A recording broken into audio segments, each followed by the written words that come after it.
Hello, everyone. Happy Monday morning, assuming that that's when you're checking out the new lesson. So hopefully you guys all had a decent week with a bit of a change of routine and a change of what you had to do and are ready to get back into things. Now, if you recall, and I'm going to keep saying last week, even though I know it was 2 weeks ago, but if you recall, we had just started a new unit based upon solutions, acids, and bases. We're going to leave the acids and bases for a week and really focus in on solutions this week. Now, one of the big things to consider then is that formula I introduced to you at the end of last week, where concentration is equal to N number of moles over V volume. So keep that really focused as we continue here. We're also going to focus a little bit more on a specific type of solution, which is the one formed by dissociation of ionic compounds. So let's get right into it here. Now, here's our focus: molar concentration of individual ions. And the way we get those individual ions is by, of course, dissolving something and allowing it to split into its cation and its anion. Now, without further ado, hopefully you're following along with the notes that I've sent to you this week. Now, first, let's just review this a little bit. If ionic compounds dissociate into individual ions, that means that we're going to start with our cobalt-3 iodate. Now, remember how you do this, right? You got to think, okay, cobalt is a 3+ charge, and iodate is IO3 negative. So it's a 3+ balancing with a -1, drop and swap. We're going to have 3 iodates in total and only one of the cobalts. Formula-wise then, we end up with our cobalt, bracket, IO3, close the bracket, and 3 of them. Right? So if you think back to last week, we start with this in solid form. And then, of course, we're going to add some of our H2O. And when you add H2O to this, it dissolves and it dissociates and splits up into its individual ions, which is a cobalt 3+. One change now, though, it's no longer solid, it's aqueous because it's dissolved in the solvent, which in this case is water.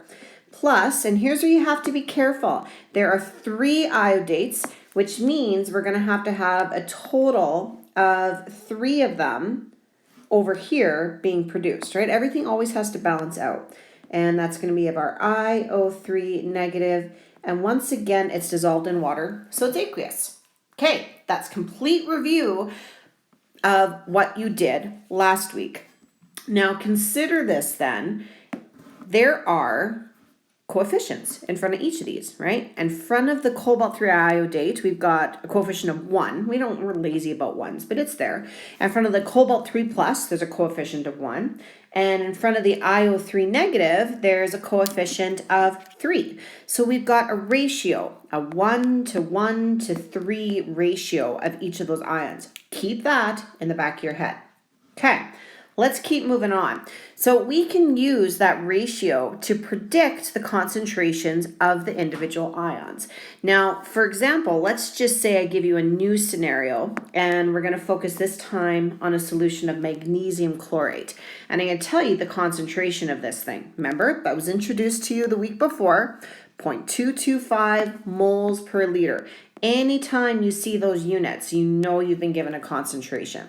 The other thing that I introduced to you before was this whole square bracket concept. So when you see square brackets around anything, a compound, an ion, that's telling you the concentration. And here it is for chlorate, right? So the concentration of the magnesium 2+ ions and the concentration of the chloride ions.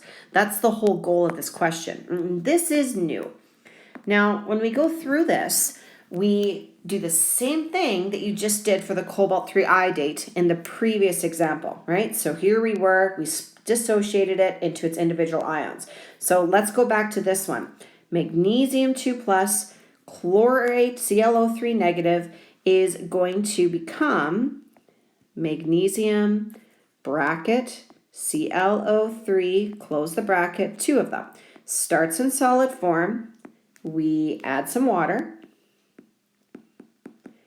And we end up with a single magnesium, 2+ aqueous, Remember what I said about the balancing. There are 2 chlorates on the left, so we're going to produce 2 chlorates on the right. Okay, balanced dissociation equation. So next step then is let's consider what you know. You've been given that the concentration of that magnesium chlorate originally is 0.225 moles per liter. Now, if we know that original concentration, we can use the ratio of the different coefficients to help us. Remember, technically there's a 1 here. And technically in front of the magnesium 2 plus, there's a 1. And then of course we have a 2 in front of the chlorate. So be logical about this. If we've got a 1-to-1 ratio between the magnesium chlorate and the magnesium 2 plus, that means that the concentrations remain the same, 1-to-1. So the concentration in the magnesium 2 plus is also going to be 0.225 moles per liter. Hopefully you're starting to see where I'm going with this. Between the magnesium chlorate and just the chloride ions, so going from here to here, is a 1-to-2 ratio. Okay, if that's a 1-to-2 ratio, then we're going to have to take that original concentration and times it by 2. So 0.225 times 2, simple math, and we're going to get a concentration of 0.450 moles per liter. Careful about sig digs. I still need to make sure I put that 0 on the end because I need to have this to the thousandths place value, just like that 0.225. All right, there's the beginning, okay? So consider where we went with this again. 1-to-1 ratio, I just times it by 1, it's itself. 1-to-2 ratio, I had to times it by 2. Okay, let's keep going. That's the first example from your sheet. What if then we have a slightly different type of a ratio that we got to play around with? Check out this example. If we have a scenario where it's niobium 5 sulfate, and again, you've been given the original concentration. The whole goal of this question, and always watch for this, the concentration of each ion. There's your key language. When you see the words each ion, then hint, hint, you're going to need to create for yourself a balanced dissociation equation. Niobium is Nb5 plus as a cation. Sulfate is SO4 2 negative as an anion. And you can see we've got a little bit of a more complicated drop and swap here. We're going to have niobium, Nb, and I'm going to need 2 of them because I'm dropping that 2 on the sulfate down. They're going to have bracket SO4, close the bracket, and 5 of those because of the 5 plus on the Nb ion. Okay, this is in solid form. We are going to add some water. And when we add that H2O, it splits up. Now keep in mind, 2 niobiums on the left is going to produce 2 niobium cations on the right with now an aqueous state because it's been dissolved. Plus, I've got 5 sulfates on the left, so I'm going to need to produce 5 sulfates on the right. There we go. Look at those ratios. Pay close attention to this. I have 1 niobium 5 sulfate. I have 2 niobium cations produced, and I have 5 sulfates produced. Considering all of this, I know my original concentration of the niobium 5 sulfate is 0.100, always include units, of course, guys, moles per liter. Remember what I was saying. It's a 1-to-2 ratio. So we're going to take this, and to figure out the new concentration, we're going to times it by 2. Okay, so that means that my new concentration is nothing too hard. 0.100 times 2, 0.200 moles per liter. Similar type idea to go from a niobium 5 sulfate with a 1 in front to just sulfate with a 5 in front. I'm going to take that and times it by 5. So it's a 1-to-5 ratio. Okay. We'll play more with the ratios afterwards and I'll show you another way to do this. But just to get the idea, 0.1 times 5, that means we've got 0.500 moles per liter is our concentration of that sulfate. Alrighty, hopefully that makes a little bit of sense and how we can use concentrations throughout a dissociation equation. Let's go into a little more complicated examples where we have to use more of the formulas that you've used in the past for Chemistry 20. Check it out. Here we go. A solution, that's familiar, is prepared, and now here's where things get interesting, by dissolving 2.75 grams. Grams, guys, hint, hint, you've just been given a mass. That's really important to take note of. We also have the substance, barium nitrate. That's a big deal too. That way we can get a molar mass if we need. Barium is going to be a Ba2 plus ion. Nitrate is NO3, 1 negative. So think about the actual compound you're going to make from those. Keep going. This is put into 280 mils of water. Okay, so that means we've just been given a volume. Also super helpful. Now calculate the concentration of each, here's where you got to catch this, each ion, not just of the barium nitrate, but of each individual ion.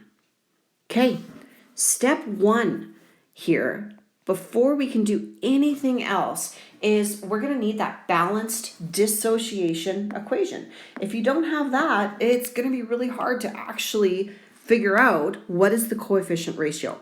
So let's start here. We need to build this. It'll be BA bracket NO3, close the bracket. There'll be 2 of them, and it is in solid form to start. We're going to put it into some water, and once we do that, it'll split up into our barium 2 plus ion, aqueous, and our nitrate, but keep in mind we need 2 of them, so 2 NO3 negative aqueous. Okay, there's our equation. Now what though? Well, this is where another step has to happen. Yes, we have the balancing. Yes, we can see those different ratios. However, we don't know what concentration to compare to yet. So we need a concentration before we can keep going. So step 2, let's figure out, and remember those square brackets, right? That means concentration. So let's figure out the concentration of the barium nitrate. Okay, square brackets, see what it is. Well, go with what you've been given. First thing that we know is we have a mass, and the mass was given to us in the original question. The mass is 2.75 grams. Molar mass you can calculate, and I told you this before, I'll tell you again. The way I like to do this is I'll write capital M, and then I like to write in smaller letters beside it what the formula is. That way I'm always clear on what I've got and what I'm looking for. So you're going to have to add the molar mass of barium plus 2 times the molar mass of nitrogen plus 6 times the molar mass of that oxygen, which ends up being, and you should try to work this out yourself and double check the answer, 261.35 grams per mole. Okay, so sure, now we have M and we have N. We can go from here to actually figure out the number of moles of your barium nitrate. Why is that helpful? Well, think about what you've already been given. We already have V. V is equal to 280.0 mils. I can easily convert that to liters, divide by 1,000, which is 0.2800 liters. If I have V, and from M and N, I can get N, oh, life's good. As long as I've got N, and as long as I've got V, I can figure out concentration. And concentration is N over V. Okay, let's get N. N is equal to mass over molar mass. So we'll take that, we've got our 2.75 grams divided by molar mass, 261.35 grams per mole. And we end up with a value for N of our barium nitrate of, and remember, keep it unrounded on your calculator, 0.01052, keeps on going, moles. Okay, this N that just got found is the N that has to get plugged in here. So let's keep going. N, which is, again, what we just found, 0.01052 moles, divided by volume, which in this case we found 0.2 liters, 280 0.800 liters. Divide those two values, and we end up with a wonderful total of 0.0376 moles per liter. All right, check this out. This is not the answer. This is simply the concentration of our, think about what I put in red before, barium nitrate. But the whole point of the question is to calculate the concentration of each ion, not of just the barium nitrate. So we have to go back and use this. Alrighty, I'm going to go and do a bit of an erasing here so that I can use my equation again. You might find it helpful to use that equation on yours to do some balancing too and figure it out. So check it out. The number we just got, again, was the concentration of that barium nitrate, which was found to be 0.0376 moles per liter. Go back and consider the mole ratios of each of these. 1 to 1 to 2. So similar process, because now we have the concentration, right? The difference is we had to calculate this first. But now we have it. Oh, you do the same thing you did before. We have a 1 to 1 ratio between the barium nitrate and just the barium 2+ ion. So I can just simply times that by 1. No big deal. That means the concentration, I'm going to write it a little bit differently here, guys. Square brackets, Ba2+, that way we physically see, get used to those square brackets, is equal to 0.0376 moles per liter. Ah, sweet. Okay, keep going. What if then you consider the ratio of the other one? And this is where I told you I'd be a little more careful about showing the ratio to hopefully make some sense. If we compare with a ratio the barium nitrate to the nitrate by itself and consider the ratio, we would see, based upon the green highlights there, a 1 to 2 ratio, right? You can use that 1 to 2 mathematically. Yes, you could just times it by 2, but consider the math. This works as well. The barium nitrate is 0.0376 moles per liter, and underneath, this is our unknown concentration of the nitrate. Well, if you simply do cross multiply and divide, pretty quick we end up seeing, hey, you're just going to multiply that 0.0376 by 2. Oh, life's good. In other words, the concentration of the nitrate is equal to 0.0752 moles per liter. And we have officially found out the concentration of both ions. That one's done. All right. Let's check out the next one with a little bit different ratio, but you should be able to be starting to get the idea in order to complete your homework here. Here we go. Similar type process. You've been given a volume, 500 mils, and you're given a volume of a specific ionic compound, aluminum chloride. You're going to have to build the formula for that. It is aluminum 3+ combined with Cl- ion. And slight twist here. Now you're given the concentration, not of the original solution, but just of the chloride ions. Ah, that gets interesting. But moles per liter, so this definitely is a concentration. The whole goal of the question is to calculate the mass of aluminum chloride that was actually dissolved. So we're having to work backwards. This changes things a little bit. Okay, first step remains the same. You need that balanced dissociation equation. This has to be a step 1 no matter where you're at with these things.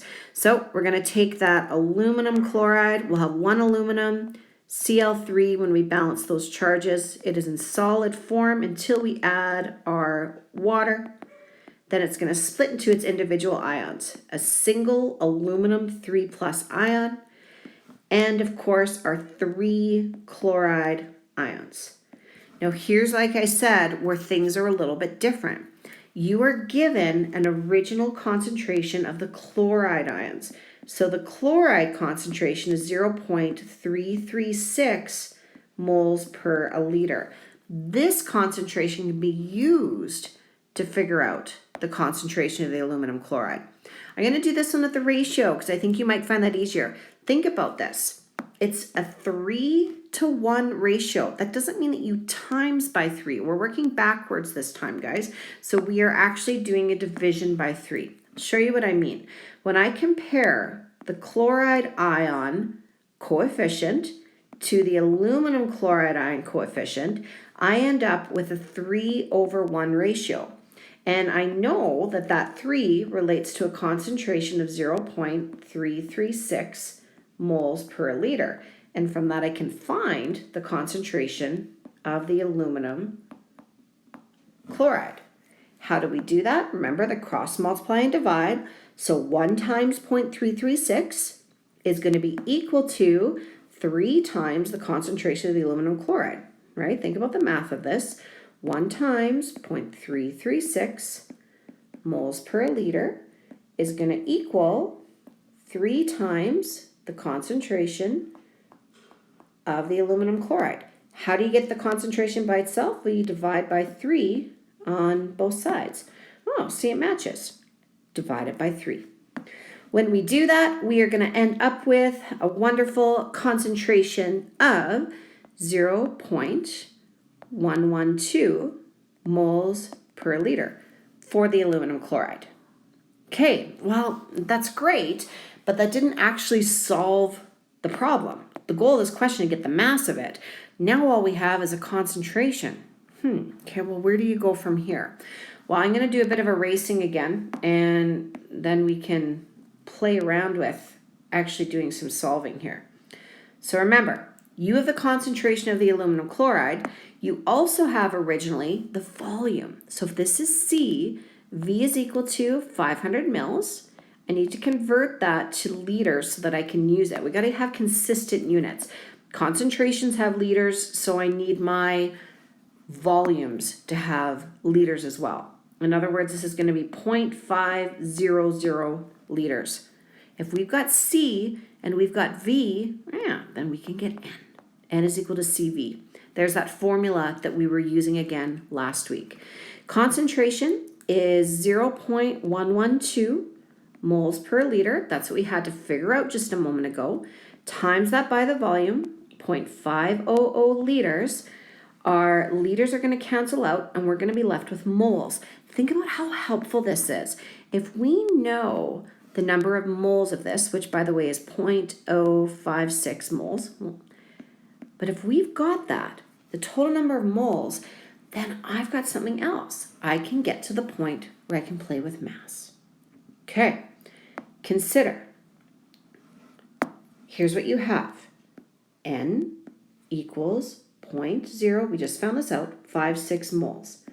Well, what about molar mass? Molar mass of the aluminum chloride, you have to calculate this, 1 times the molar mass of aluminum plus 3 times the molar mass of chloride is 133.33 grams per mole. Okay, we know from our previous formula that N is equal to mass over molar mass. Rearrange that and we've got mass is equal to the number of moles times the molar mass. Perfect. 0.056 moles times 133.33 grams per mole. Notice that the moles cancel out. We'll be left with grams. Perfect. Mass is equal to, we need 3 sig digs based upon the original numbers, 7.47 grams. And there we have it. We have officially figured out the mass. You can see, guys, these questions are starting to get a little bit more complicated and that there's multiple steps happening. If you make a silly mistake like getting the molar mass wrong, the whole question ends up being wrong. If you make a silly mistake like getting your formula wrong, the whole question doesn't work out. If you don't properly balance this dissociation equation, the whole question doesn't work. You need to take the time to double check, be careful, and remember, chemistry is detail work. Pay attention to the details. Homework-wise, you can now do quite a few of the questions from your homework. They are all based upon what we just practiced, number 1 through to 5. And then in the next lesson, we'll be focused on dilution. Have a great day, guys.